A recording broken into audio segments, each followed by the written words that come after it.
Hey guys, what's up? Welcome back to another episode of Competitive Corner. Actually used to be called Team Analysis Tuesday, and I figured that title was way too restraining. We don't always have to do a team analysis, but something competitive, some sort of competitive analysis would always be kind of cool for this. So, for this one, I decided to do something. I decided to do the top 5 Trick Room setters. Let's get into it. Now, before we get into it, at the end of the episode, there will be nothing really at the end, but there is going to be a blog post that you guys can follow up with that has some extra information and stuff like that. So I'm going to hit right here to get started. So the first one is number 5 is Dusclops. Now I'm gonna hit play on this video here. It's not Dusclops. I didn't have time to figure out a Dusclops thing. I threw it onto one of my random teams, and I just couldn't even find a battle to showcase Dusclops. And it was just taking so long. So just enjoy a random Trick Room team battle as that plays. So just enjoy that. But let's talk about Dusclops. So why is Dusclops number 5? Well, for starters, it gets moves such as Will-O-Wisp, Nightshade, Imprison, Pain Split, and Skill Swap. So it's got a pretty good support set. The only reason that it's not that great is because it doesn't have that much of a choice, but it made the list because it is literally the bulkiest, well, one of the bulkiest Trick Room setters in the game. Before Eviolite, it has base 50 HP and base 130 defense and special defense. And remember, that's before Eviolite. Now, there are some calcs on the blog post that will be associated with this video, but just to give you an example, the strongest special ghost attack in the game, which is a Choice Specs Aegislash, in blade form, of course, that doesn't one-hit KO Dusclops. And you know, the EV spread, the nature that, and the IVs that I have up on the side, those are that's just what I think is probably the best set for it. It could be, you could do something else with it. It's not necessary. Those are just EV spreads that I think might work well for it. And this EV spread specifically, and the nature, allows you to guarantee pretty much a survival against any attack in the game, and that's ridiculous, and that is really awesome. So it also comes with the ability choice of Pressure or Frisk. I'm gonna say Frisk is your best option because it scouts out items, it gives you some stuff, so that's pretty cool. Now for item, I put Eviolite because that's definitely, but I put other, and I think you could possibly get away with not using Eviolite. You'll lose to the heavy hitters in the format like Aegislash, who very rarely does run a boosting move, Mega Sharpedo, which I don't really think gets a lot of usage, and who else, like Mega Tyranitar, who again doesn't really get a lot of usage. So you'd still get KO'd by them, but you'd be able to run other items. So like you can run Safety Goggles, which would be pretty useful. Citrus Berry, which can give you an extra recovery, because, you know, your really only recovery option is Pain Split or Rest. And while the low HP on Dusclops does provide really good recovery with Pain Split, it's not the greatest, you know. And yeah, so highlights of the set, like I said, it's very, very bulky. You can guarantee a Trick Room setup, as long as you're not taunted, of course. You know, it has some very solid support moves, like I've said, and Nightshade does deal consistent damage. It always deals 50 damage, so that's very useful. So moving on, we're gonna get this going, and I'm gonna go over here. Now, we do have a video that I uploaded with Porygon 2 showcasing number 4, Porygon 2, so I'm gonna hit play. I didn't really give a good look at this video, but I do remember it as best as I could. So first and foremost, you may be thinking, Ryan, Porygon 2 is not as bulky as Dusclops, and you are right. In fact, there is a Pokemon that can one-hit KO this Porygon 2, and that is a choice-banded Mienshao. But the reason it's higher than Dusclops is because it has a lot more options. For starters, it gets a very, very useful move, Magic Coat. And what Magic Coat does is it bounce back status moves. And if you know VGC, and as you can see in this video, you have your Confuse Ray, you have your Swagger, you have your Dark Void. And Magic Coat is just so useful for that option. So useful. It just bounces back the Dark Void. If you can get a Protect on your partner and you get the Dark Void, you can bounce it back and put the other team to sleep. So it has a lot more options. And in addition to that, it also has base 105 special attack. So without even investing in offenses, you'll still do some really good damage to opposing Pokemon. Take the Genies, for example. The standard Genies, you'll probably do around 30% with a Tri-Attack.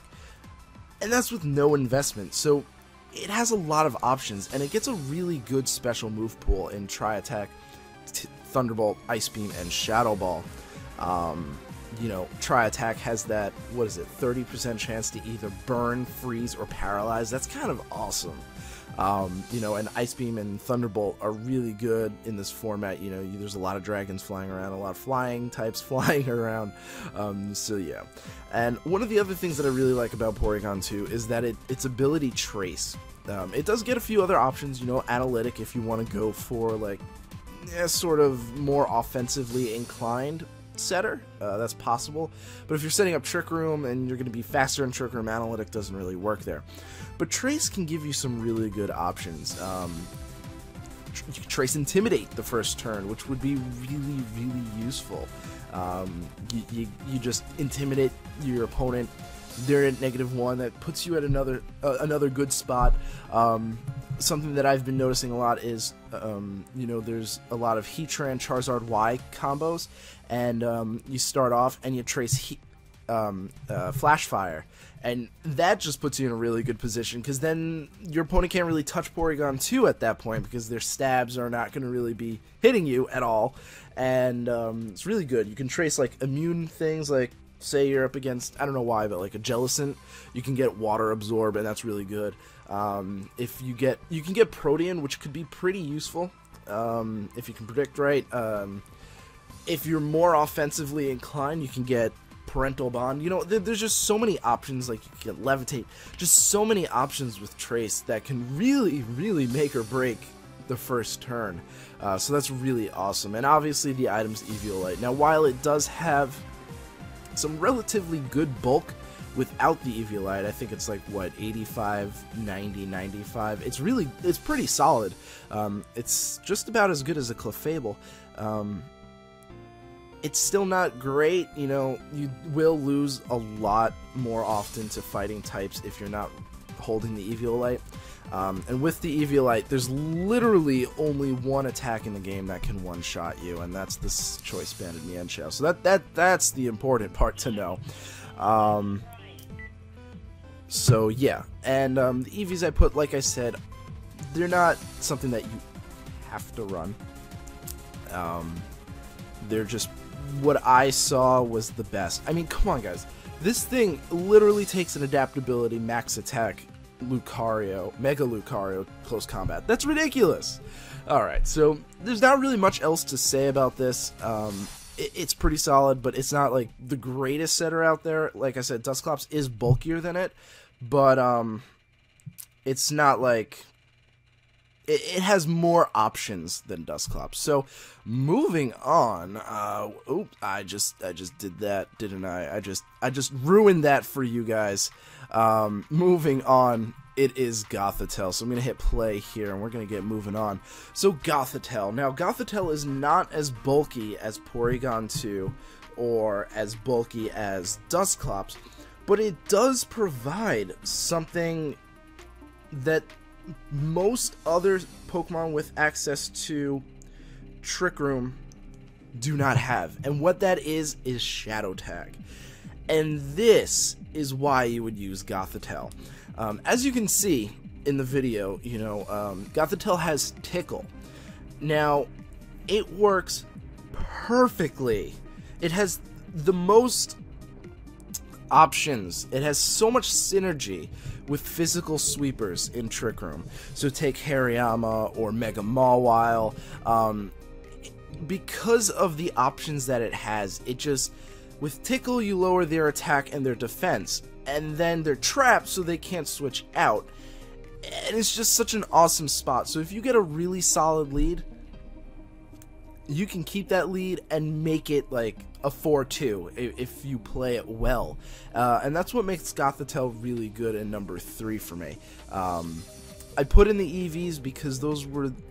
It's hard, like I said, it's really hard to survive a lot of the common attacks in VGC. You can survive unboosted Aegislash, you can take a Choice Specs Hydreigon, but anything stronger than those, you're gonna have a difficult time surviving, which is why, you know, I was considering moving Gothitelle to the end, but the ability Shadow Tag just makes it so irreplaceable. The only other Pokemon with access to Trick Room and Shadow Tag is Mega Gengar, and that thing is really fast, really frail, so Gothitelle in general is really, really good with this ability, and like I said, it really has great synergy with physical attackers, and if you get that really strong lead, it's pretty much game from there. And something that this team has, which I don't know if this video will showcase, a Gothitelle Umbreon combo is actually pretty devastating, because not only are you able to lower their defense and attack, but Umbreon also has Snarl, so you just lower their attacks and defenses, they can't switch out, and it's just kind of like a win-win for you. So I really do like Gothitelle as a setter. It's bulky, not super bulky, but it's really, really supportive.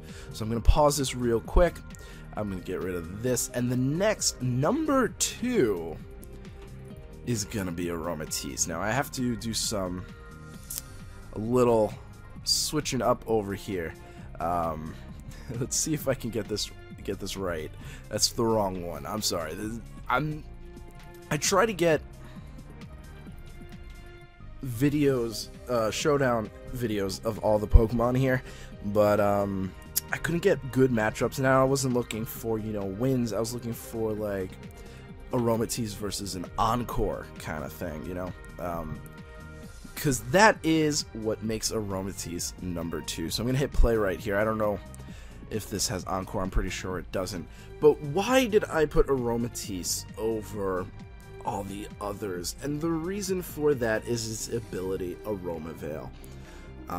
This makes it one of the most desirable Trick Room setters, because not only is it immune to Taunt, and it makes your partner immune to Taunt, but it's also immune to Encore.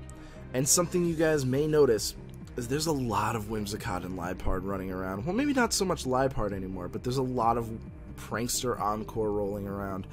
And it makes it very difficult to set up Trick Room, because you want to get up Trick Room, because clearly the team's faster, but you can't afford it because they've got Encore.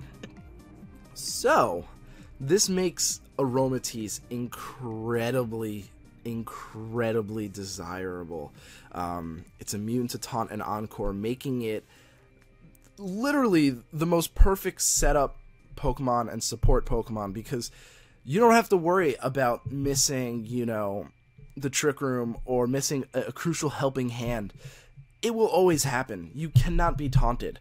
And not only that, but Aromatisse really does have a very wide support move pool. It has dual screens, it has helping hand, misty terrain, things like that, you know. It really does support it. It's the epitome of a support Pokemon, and that's why I like it. Now, it's not as bulky as, you know, Porygon 2 or Dusclops. However, it can take quite a number of hits. Again, you know, Choice Specs, Aegislash, while very rarely used, it can't really live up to that, but it still does pretty well. And in addition, you know, you can leave out, you know, it gets Wish, it gets Heal Pulse. You can leave that out because it gets a move called Draining Kiss. And what's really cool about Draining Kiss is it heals 75% of the damage you deal. that's not bad.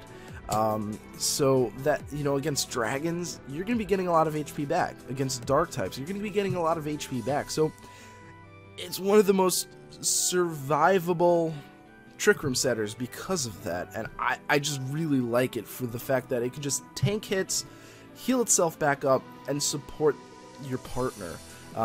Getting Helping Hand in Oros was just such a boon. Such a boon. So finally, moving on, finally, number one Pokemon, I'm sure you guys are seeing this and the pattern. The number one Pokemon is Cresselia. Cresselia, ooh, and I am wrong here. I have to get this one up. Alright, sorry guys. Cresselia is number one Trick Room setter, and I'm sure you guys know why. Not only does it bulk, is its bulk, sorry for the bad grammar there guys, not only is its bulk just ridiculous, it's base 120 across the board. It's 120 HP, 120 defense, and 130 special defense. It can take a hit, but not only that, it also boasts one of the best supportive move pools. It has 3 ways for speed control. It has Thunder Wave, Icy Wind, and Trick Room. And obviously, since we're talking about Trick Room, you wouldn't really be using the other 2, but they're options. It gets Magic Coat like Porygon 2, so it does have a way to deal with that Dark Void spam, that Confuse Ray spam, that Swagger spam. It also gets Helping Hand, which is very useful.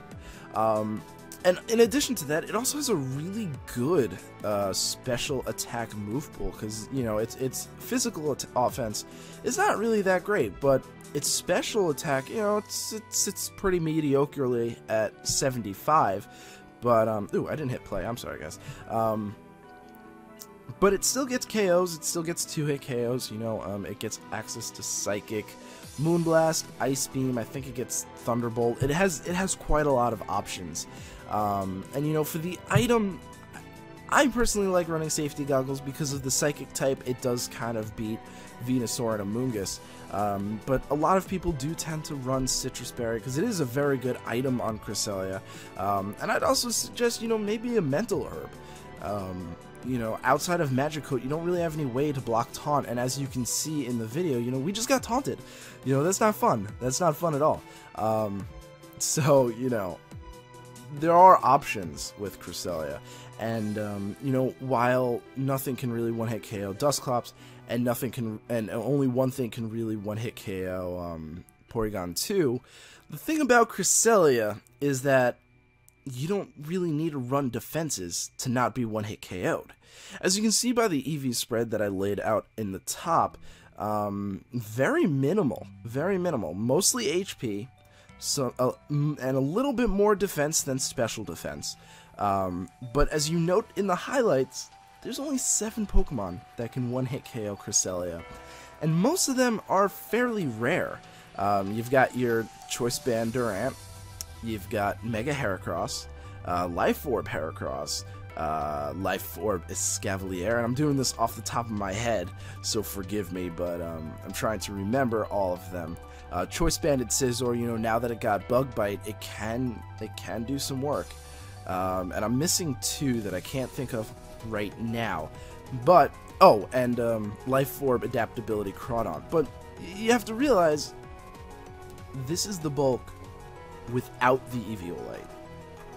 So, Dusclops and Porygon 2 get that bulk with Eviolite. Cresselia, on the other hand, can afford to run other items, and this is why Cresselia is the best. It has so much HP, it has so many options, there's just so many different ways that you can run Cresselia. It's just kind of ridiculous. It's definitely going to be one of the most used Pokemon. It has been one of the most used Pokemon, at least in the 13 metagame. But, yeah, it just, you know, you can afford to not invest as much in defense, afford to put some into special attack, get those crucial KOs. I mean, Cresselia does pretty well against, you know, Garchomp and Mega Salamence. It does really well against Mega Salamence. It walls Mega Salamence for days. So that's just something to consider. I'm going to switch over here. I'm going to pause this and switch over to my face, wherever I save that. So that is the first episode of, you know, a top 5. Hopefully you guys liked it. The layout was here. I'm gonna scroll back to it real quick so you can see this. Look how beautiful this layout is. It was made by The Average Joe. Very, very lovely. Very happy with the way it came out. Just overall very pleased. So I'm gonna scroll back here.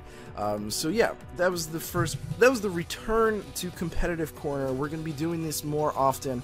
We'll have team analysis and stuff like that.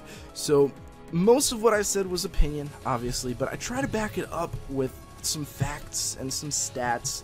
You know, you can't argue that Cresselia is not the bulkiest setter. I mean, yeah, there are 7 Pokemon that can one-shot you, but let's be real here. How many times do you see a Mega Heracross? So, you know, consider everything I said. Come up with your own options. Write down in the comments below, you know, someone that you think is probably better than the top 5 that I posted. And check out the blog article that I will be posting in the link down below.